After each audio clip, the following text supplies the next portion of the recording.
మన ప్రభువైన యేసుక్రీస్తు నామములో మీకు వందనాలండి. బాగున్నారా? దేవుడు మిమ్మల్ని దీవించుగాక. ఈ వీడియో మొదటి నుంచి చివరి వరకు చూడండి. ఈ వీడియో మీకు నచ్చినట్లయితే షేర్ చేయండి, లైక్ చేయండి, మీ ప్రార్థన విన్నపాలు కామెంట్ ద్వారా తెలియపరచండి. అలాగనే ఈరోజు వాక్య అంశం ఏంటిది అంటే సంఘము ఎవరిది? చాలామంది నా సంఘము అని చెప్పుకుంటారు. ఇది ప్రభుదాస్ పాస్టర్ యొక్క సంఘం, ఇది ఇంకొక పాస్టర్ యొక్క సంఘం అని చెప్పేసి చాలామంది ఈ యొక్క సంఘాన్ని తన యొక్క సొంత పేరుకు ఉపయోగిస్తాం. అసలు సంఘము ఎవరిది?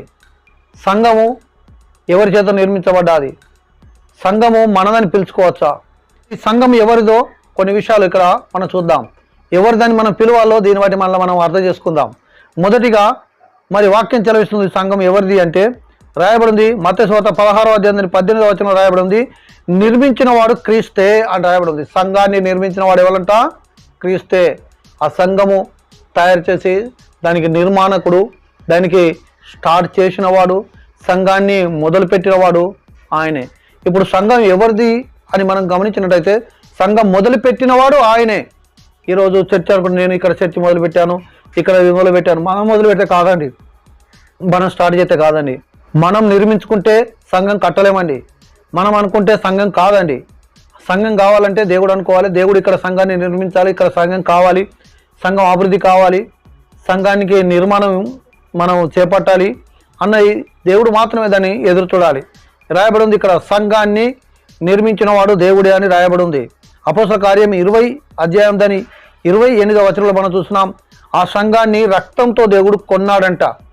రక్తముతో వెలబెట్టి కొన్నాడు. నిర్మించిన వాడు ఆయనే, రక్తం చేత వెలబెట్టి కొన్నవాడు యేసుక్రీస్తు ప్రభుల వారే. రక్తం చేత వెలబెట్టి కొన్నవాంది అవుతుంది. ఈరోజు మనది కాదండి. మనం ఏదో పని చేయని చెప్పేసి నీకు జీతం ఇస్తా, ఆ పని చేయని చెప్పేసి ఒక పటేలు ఏం చేశాడంటే, ఇదిగో ఇక్కడ తోట ఉన్నది, నీకు నెలకింత జీతం ఇస్తా, ఆ తోటలో నువ్వు పని చేయి అన్నాడు. ఆ తోటలో పని చేయడం మొదలుపెట్టాడు ఈ పాలేరైన. ఈ తోటలో పని చేస్తూ ఈ భూమి నాది, ఈ తోట నాది అని చెప్తాడా? యజమాని ఫలాని పటేల్ది ఈ యొక్క తోట అని చెప్తాడు, కానీ నా తోట అని చెప్పడు కదా.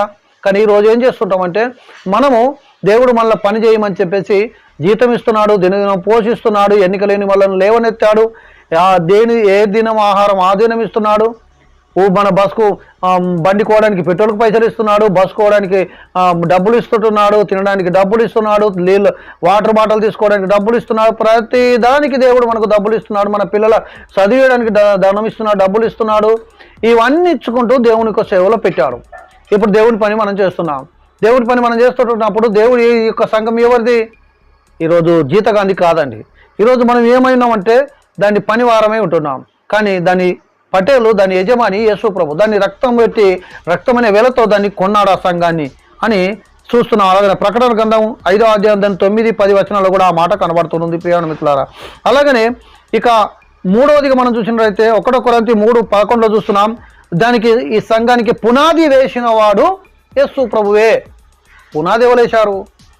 ఆ పునాది కూడా యేసు ప్రభు వేశాడు అని రాయబడింది. క్రీస్తే పునాది వేశాడు.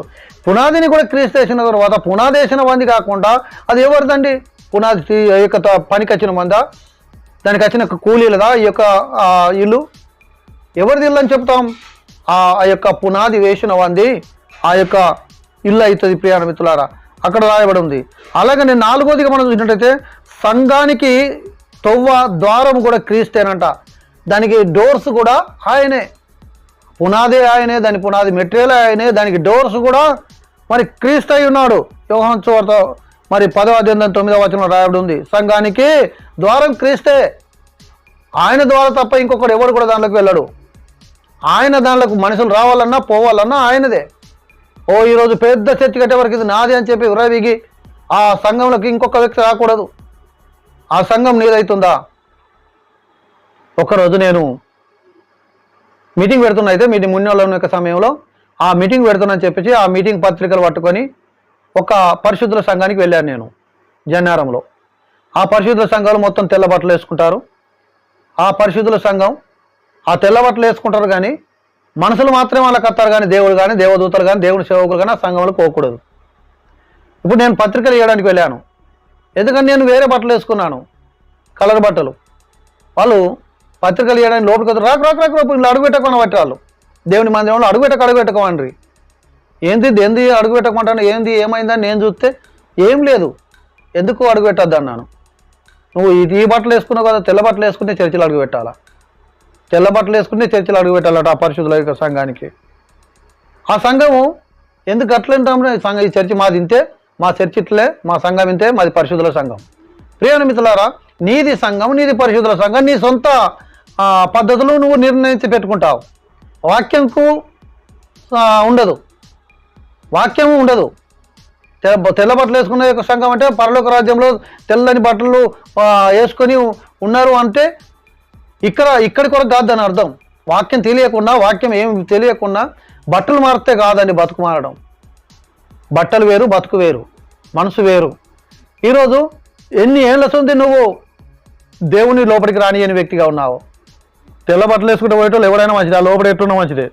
మాత్రం తెల్ల బట్టలు మాత్రం లోపల మీద మాత్రం తెల్ల బట్టలు వేసుకోవాలి. ప్రేమ మిత్రులారా, ఇలాంటి యొక్క మూర్ఖత్వం చాలా ఇప్పటికి కూడా ఉంది.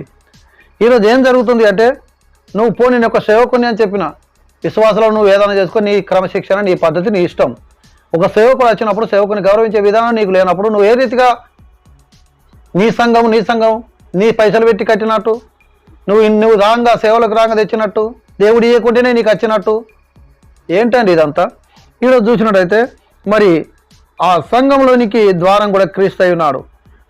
5వ విషయానికి వచ్చినట్లయితే సంఘముకు మరి ప్రదానం చేయబడింది కూడా క్రీస్తే అని రాయబడి ఉంది. సంఘము మరి ఏదైతే ఉందో ఆ సంఘాన్ని దేవుడే ప్రదానం చేసుకుని ఉన్నాడు. దాని దేవుని సొత్తుగా ఉంచుకున్నాడు. ప్రదానం చేసుకున్నావు అందే ఈ సంఘం. నువ్వు చేసుకోలే ప్రధానం, దేవుడే చేసుకున్నాడు ఈ సంఘాన్ని ప్రధానం. నీ చర్చ ఎట్లయితుందండి? నీ సంఘం ఎట్లయితుందండి? ఈరోజు నా సంఘం అని చెప్పేసి విరబిగి ఈరోజు దేవుడికి దూరం అవుతున్నారు మీరు. ఈరోజు ఇక్కడ చూసినట్టయితే ఆ సంఘాన్ని ప్రదానం చేసుకునేది కూడా దేవుడే అని చెప్పేసి మరి ఇక్కడ 2 కొరింథీ 11వ అధ్యాయం 2వ వచనంలో మనం చూస్తున్నాం. 6వ విషయం మనం చూసినట్టయితే సంఘమునకు క్రీస్తు పెళ్లి కుమారుడుగా ఉన్నాడు. పెళ్లి కుమార్తె మరి క్రీస్తుది. ఈ సంఘమే పెళ్లి కుమార్తె. ఆ పెళ్లి కుమార్తెను మరి సంఘాన్నే పెళ్లి కుమార్తె అన్నారు. ఆ పెళ్లి కుమార్తె క్రీస్తుది కనుక మనది కాదు. ప్రకటన గ్రంథం 21:9వ వచనంలో మనం చూస్తున్నాం. 7వదిగా మనం చూసినట్టే సంఘానికి రక్షకుడు కూడా క్రీస్తే. ఎఫెసీ పత్రిక 5వ అధ్యాయం 30వ వచనంలో చూస్తున్నాం. దాన్ని రక్షించేవాడు, దాన్ని కాపాడేవాడు, దానికి సంరక్షించేవాడు అంతా కూడా యేసు ప్రభు. ఆ సంఘాన్ని, ఈ సంఘానికి ఇన్ని దేవుడే చేస్తున్నాడు కదా, మరి ఈ సంఘం ఎవరిది అవుతుందండి? ఒకసారి నువ్వు ఆలోచన చేసుకొని మనం చేస్తున్నాను. సంఘానికి శిరస్సు కూడా క్రీస్తే అని చెప్పేసి కొలసీలకు రాసిన పత్రిక 1వ అధ్యాయం 18వ వచనం, ఎఫెసీ 5వ అధ్యాయం 22వ వచనంలో కనబడుతుంది. ఈ సంఘానికి శిరస్సు ఆయనే, తల ఆయనే, అంత ఆయనదే. మరి తల ఆయన అయినప్పుడు ఆయనది కానీ నీది ఎట్లా అవుతుందండి? ఒకసారి ఆలోచన చేసుకోమని మనం చేస్తున్నాను. అలాగనే 9వ మనం చూసినట్టయితే సంఘమునకు శరీరం కూడా ఆయనేనట. ఎఫెసీ పత్రిక 1:22. ఆ సంఘానికి శరీరం కూడా క్రీస్తు అయి ఉన్నాడు. 10వ విషయానికి వచ్చినట్టయితే సంఘమును మరి పరిశుద్ధంగాను నిర్దోషిగాను రోమపత్రిక 16:16 మరి కనబడుతుంది. ఇప్పుడు మీరు చెప్పండి, ఈ సంఘము ఎవరిది? ఈ సంఘము నాదా, మనదా, దేవుందా? మనం ఆలోచన చేసినట్టయితే ప్రియమిత్రులారా, కేవలం సంఘంలో మనం పనివారిగా మాత్రం పెట్టుకున్నాడు. ఈరోజు దాన్ని మనం ఆక్రమించేసుకుంటున్నాం. సంఘాన్ని మనం సొంతం చేసుకుంటున్నాం. కొన్ని సంస్థలు ఇది నా సంస్థ, నా సంఘం, కొన్ని చేస్తున్న కొన్ని ఏళ్ళు చేసిన ఒక సేవకుని బయటికి వెళ్ళగొట్టేసి ఇంకొన్ని పెట్టుకుంటున్నారు ఇది నా సంఘం అని చెప్పేసి, నేను కట్టించానని చెప్పి. నువ్వు ఎక్కడికి కట్టించావు అని ఒకసారి అడిగితే ఎవరో సపోర్ట్ చేస్తే ఆ సపోర్టరు చర్చి కట్టమని వాళ్ళు ఒక 10 లక్షలు ఇస్తే ఆ 10 లక్షలకి వెళ్ళి 8 లక్షలు చర్చి కట్టుకోమని పాస్టర్కి ఇస్తే 2 లక్షల రూపాయలు వాళ్ళు లోపడేసుకుంటే 8 లక్షలు పెట్టి చర్చి కడితే ఆ 8 లక్షలు పెట్టి కట్టిన చర్చి పాస్టర్ నడిపిస్తే పాస్టరు వాళ్ళ మాట వినకుంటే ఆ పాస్టర్ను ఆ సంఘాలకు వెళ్ళగొడితే ఆ 8 లక్షలు నేను ఇచ్చిన కదా నాది అని అంటాడు ఈ టీం యజమాని. ఆ 10 లక్షలు ఇచ్చినోడు అన్నాడు నాదని, 10 లక్షలు సపోర్ట్ చేసిన ఒక వ్యక్తి అన్నాడు. ఎవరో ఇచ్చేసి కట్టిపీయమని చెప్తే 2 లక్షలు వెనకేసుకున్నాడు ఉన్నావు చూసినావా, ఆ వెనకేసుకున్నాడు నాది అని చెప్పి సంఘాన్ని గుంజేసుకుంటాడు. ఆ పాస్టర్ ఇప్పుడు రోడ్డున పడిపోతాడు. ఎంత మూర్ఖత్వం ఉన్నదండి ఈరోజు. దేవుని యొక్క పనిని, దేవుని పని చేసేవాడిని, దేవుని పనివాడు పనికి జీతానికి పాత్రుడే. దేవుడు పనిచేసిన వాడిని దేవుడు పోషిస్తూ ఉంటుండగా, దేవుడు ఎవరో ద్వారా దేవుడు సహాయం చేస్తూ ఉంటుండగా ఆ సేవకుని నిర్లక్ష్యం చేస్తున్నావు, సంఘాన్ని నిర్లక్ష్యం చేస్తున్నావు.